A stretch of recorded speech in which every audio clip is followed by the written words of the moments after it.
อันเด็กน้อยหรือว่าผู้ใหญ่ก็ตามแต่เนาะที่จะเรียนเป่าแคนหรือว่าที่มักฮักในการเป่าแคนนะแคนดวงนั้นนะหรือว่าแคนเต้านั้นนะจะเป็นแคนที่มีเสียงม่วนอ่อนซ้อน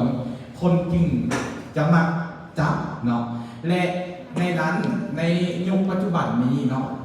คาสิเว้าเรื่องค่านิยมหรือว่าเรื่องค่าครองชีพนะมันก็สูงเนาะไปตามกาลเวลาของมันและเรื่อง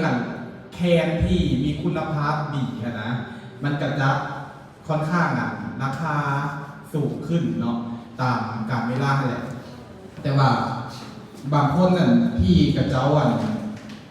มักฮักแต่กระเจ้าบ่อยากจับหรือว่าบ่มักเป้าแคนเลยกัน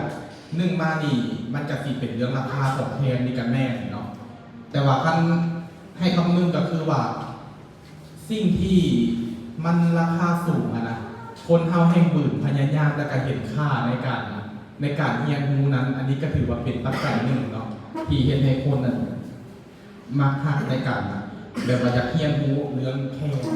สำหรับน้องกับประกอบส่วนกับมีเข้าใจครับ